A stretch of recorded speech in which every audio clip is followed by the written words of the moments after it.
시청자 여러분 안녕하세요. 올바른 의학 정보를 전하는 알면 약이 되는 토크토크2 알톡2의 가혜란입니다. 민족 대명절 설날이 이제 얼마 남지 않았습니다. 맛있는 음식도 먹고 또 친척들도 모두 모이는 설날, 참 반가운 날이죠. 그런데 이 설날 정말 반갑기만 한 날일까요?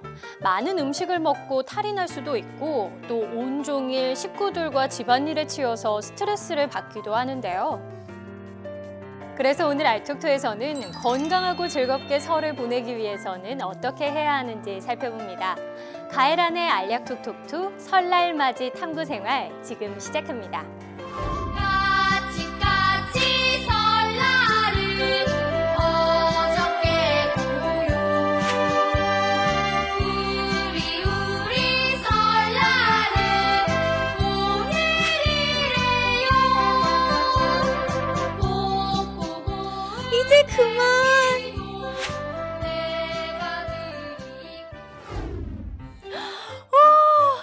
떡국에 갈비에 전에 내가 좋아하는 게 잔뜩 있네. 다 먹어야지. 네? 큰일이요? 맛있는 음식을 골고루 먹은 건데 왜 큰일이 나죠? 설날에는 연휴 동안 과식이나 기름진 음식을 많이 섭취함으로써 살이 찔 뿐 아니라 위장장애를 호소하거나 또 간혹 장염으로 응급실을 내원하는 경우가 많습니다. 뿐만 아니라 설날 때는 보통 이제 음식을 한꺼번에 많이 하기 때문에 오래 두고 먹다 보면 여기 바이러스나 미생물이 번식하면서 장염 또 두드러기 등이 발생하는 경우가 많습니다. 특히 평소에 잘 안 먹는 음식을 먹게 되면 이러한 이종 단백질이 몸속에서 항원항체 반응을 유도하기 때문에 이렇게 두드러기나 알레르기 반응이 발생하기도 하고요. 또 실질적으로 떡 같은 경우는 어린이들이나 또 고령의 노인분들 같은 경우 이 기도에 막히지 않도록 주의가 필요합니다. 아, 살만 찌는 게 아니라 장염, 위염, 알레르기 반응까지? 이 설에 먹을 음식이 많다고 좋아했었는데 마냥 좋아할 일만은 아니었네요. 그런데 설에는 그래도 음식을 골고루 많이 먹으니까 영양소 섭취만은 충분히 하고 있지 않을까 싶은데 선생님 어떤가요? 연휴 동안에는 음식을 새로 사서 먹기보다는 한꺼번에 많이 해서 두고 먹는 경우가 많은데요. 이런 음식을 다시 먹는 경우 살짝 데친다든지 기름에 한 번 더 볶는 경우가 많습니다. 따라서 기름기가 많아지고 또 칼로리가 높아지는 반면에 신선한 음식 섭취가 줄어들기 때문에 비타민이나 미네랄, 섬유소 섭취는 줄어들 수 있습니다. 설날 음식 중 대표적인 이 떡국도 생각보다 칼로리가 높은데요.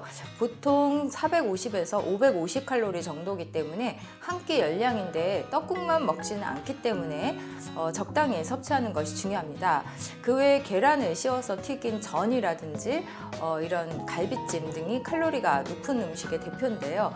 대개 한 조각만 먹어도 110 칼로리 정도가 되기 때문에 여러 조각 집어 먹다 보면 한 끼 열량을 초과하기 쉽습니다. 그 외에 식후에 먹는 수정과라든지 식혜의 경우도 이 한 그릇을 먹는 경우 200칼로리가 넘는 경우가 많아서 이 고칼로리 음식의 대표라고 할 수 있습니다. 보통 과일이라든지 밤 대추는 식사로 먹기보다는 식간에 간식으로 먹는 경우가 많은데요. 특히 이 사과 같은 경우 큰 사과는 100칼로리가 넘는 경우도 있고요. 감의 경우도 마찬가지입니다.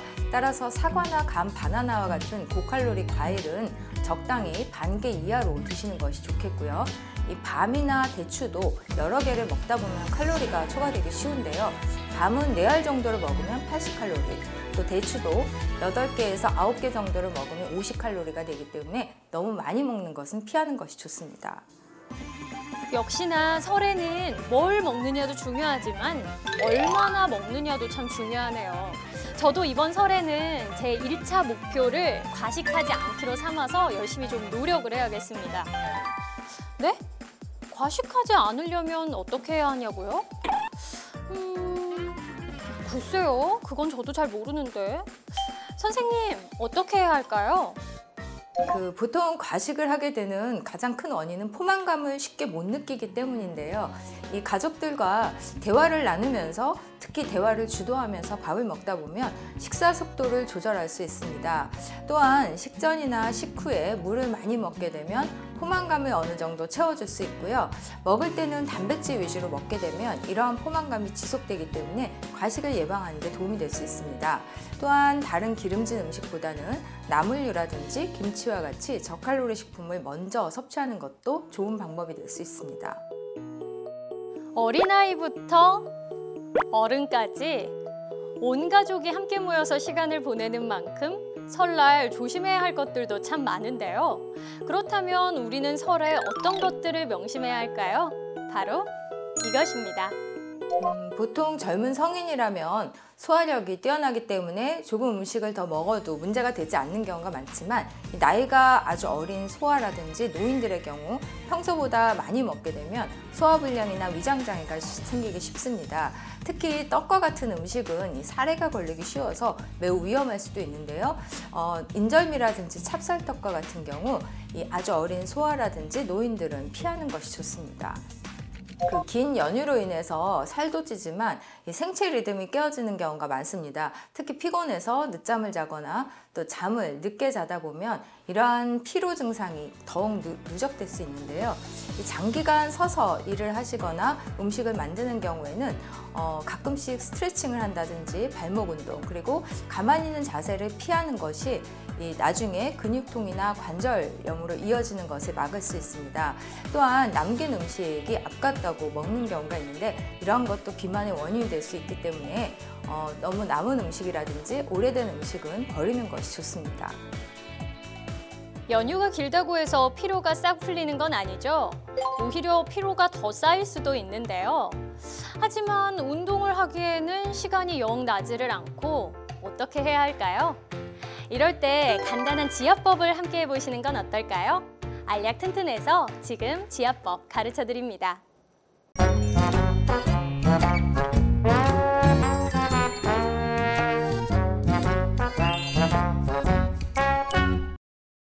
설이 얼마 남지 않았습니다. 명절에 온 가족이 모이고 맛있는 음식을 먹는 건 참 좋지만 명절 끝나고 나면 여기저기 쑤시지 않는 곳이 없고 피곤하지 않은 사람이 없죠. 그래서 특별히 이번에는 명절 후에 스트레스와 피로를 날려줄 운동을 준비했습니다. 까치보다 더 반가운 남자 이종석 선생님과 함께합니다. 안녕하세요. 네, 안녕하세요. 결혼하셨죠?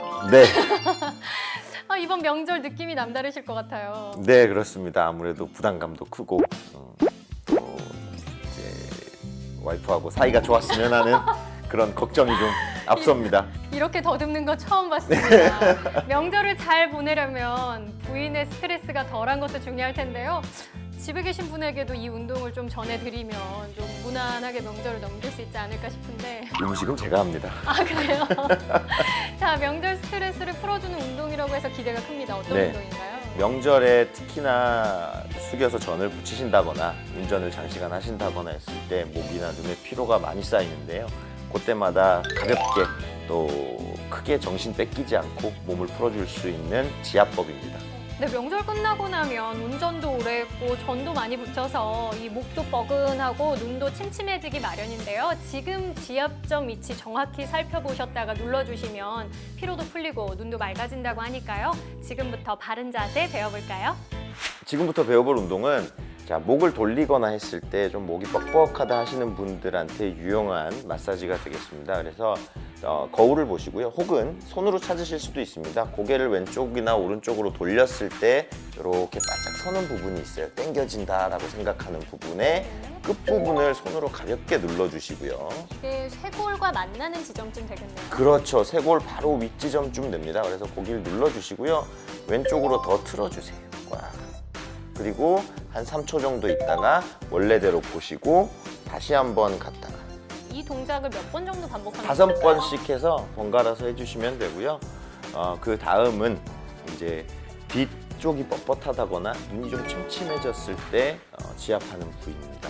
요 귀 밑에 요 귓볼에서요. 네. 45도 뒤쪽 정도 되는 지점입니다. 그래서 이 후두 뼈가 만져지는데요. 여기 귀 뒤에 뼈가 만져지는 바로 아래쪽을 눌러주시고요. 네. 자, 여기서 보통은 손으로 지압을 하시는데요. 많이 뭉치시거나 좀 덩치가 있으신 분들, 여자분들은 상관이 없는데 덩치가 있으신 분들은 손이 안 들어가요. 그래서 눌러주시고요. 머리를 움직여주시면 됩니다. 아, 이게 손으로 마사지가 안 될 때는 머리로 움직여주시면 마사지가 더 깊고 조금 더 원하는 부위가 직접적으로 되십니다. 세 번째는 어딘가요? 네, 이거는 다크서클 및 그 좀 톤이 어두워진 것까지도 잡아줄 수 있는 마사지고요. 위에서 빛이 비치면 이렇게 그림자 지는데 바로 윗부분이 있어요. 광대뼈 위에. 이 부분을 가볍게 눌러서 밖으로 밀어주시면 됩니다. 여기까지, 눈꼬리까지. 네, 우리 몸의 피로를 날려줄 지압법, 지압점 3곳 살펴봤는데요. 지금부터 함께 지압해볼까요?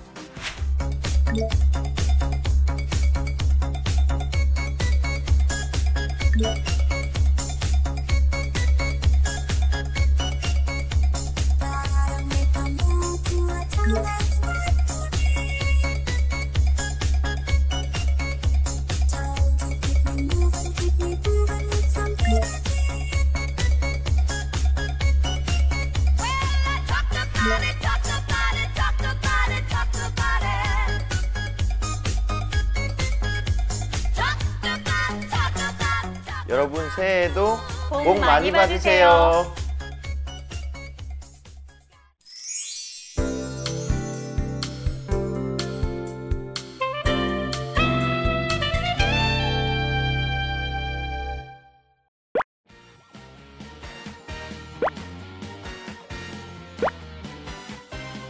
이제 그만!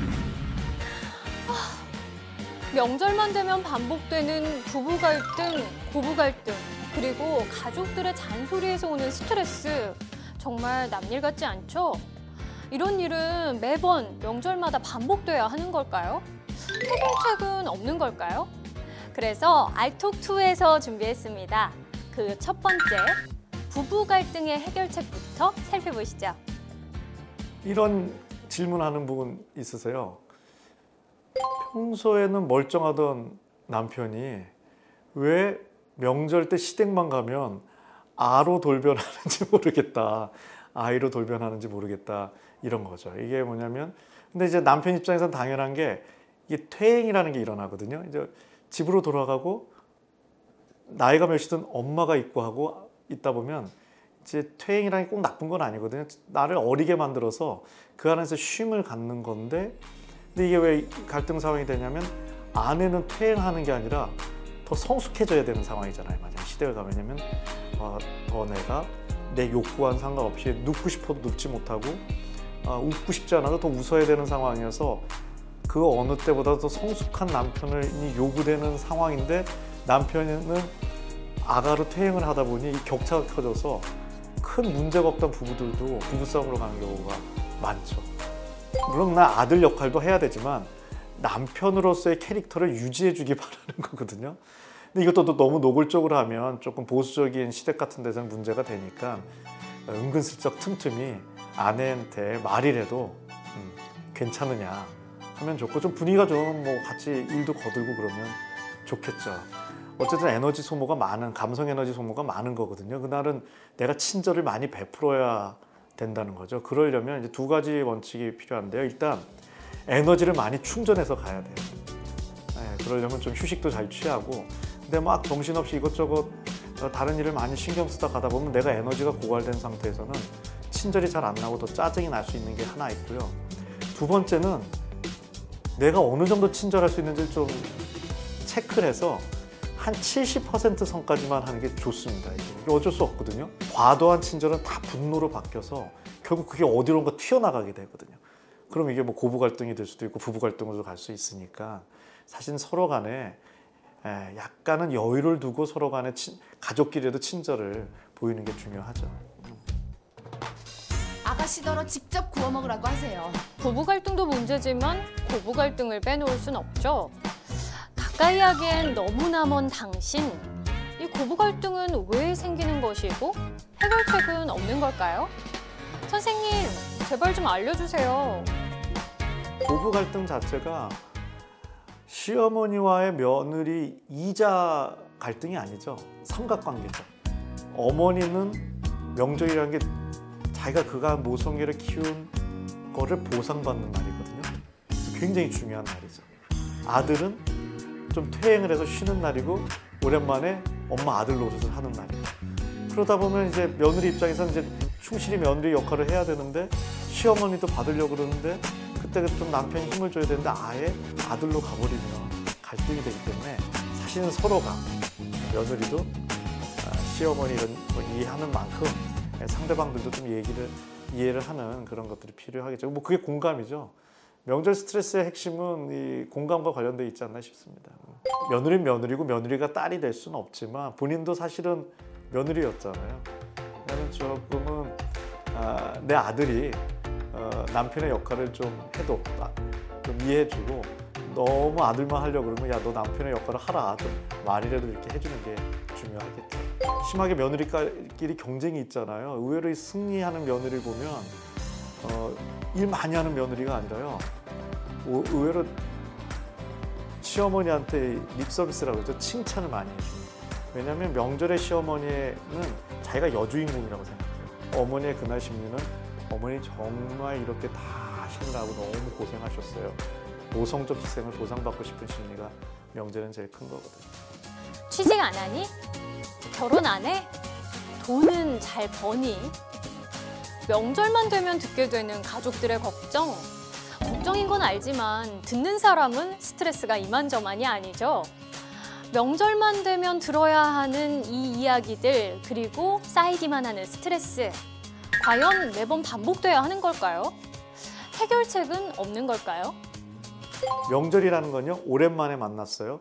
너무 사랑해요. 그래서 짧은 시간 안에 어른들이 생각하기에 가장 저 아이한테 필요한 충고를 해주고 싶어요. 하지만 듣는 사람 입장에서는 이게 잔소리가 되는 거죠. 그런 것보다는 더 긍정적인 말이 좋죠. 야, 천천히 해. 언젠가 너 좋은 남편 만날 수 있을 거야. 아유, 천천히 해. 뭐 취직 되겠지. 이런 긍정 에너지 서로 주는 게 좋고요. 자녀 입장에서는 어렵겠지만 기와 강한 거, 그게 사실은 날 무시하는 느낌으로 들려서 힘든 거거든요. 나도 누가 뭐 결혼하기 싫어서 안 해? 이런 거지만 사실은 시작은 사랑이니까 꾹 참고 들어주는 게 사랑이다. 뭐 이렇게 좀 서로 간에 적정선을 하다 보면 명절 스트레스가 적지 않을까 싶은데 쉽지는 않네요. 네. 시집가세요. 가족들이 더 가까이 있다 보니까 갈등이 생겨서 관계 스트레스가 생기고 또 너무 많이 먹게 되고 또 운동을 안 하니까 오히려 이 뇌와 몸의 컨디션이 더 안 좋아지는 경우가 많거든요. 그래서 함께 또 딱 가족끼리 또 즐거운 시간을 보낼 땐 보내지만 역설적으로 좀 혼자만의 시간도 좀 가지셨으면 좋겠고요.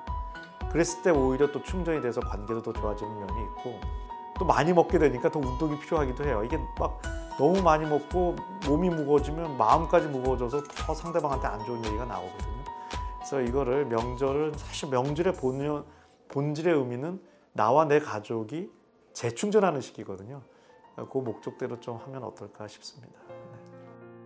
알톡2 설맞이 탐구 생활 어떻게 보셨나요? 이번에는 연휴가 긴 만큼 가족 간의 정도 돈독하게 쌓으시고 몸의 묵은 피로는 싹 풀고 몸과 마음 새롭게 충전하는 시간 보내시기 바랍니다. 알약톡톡2 설 특집 여기까지고요. 새해에도 복 많이 받으시기 바랍니다.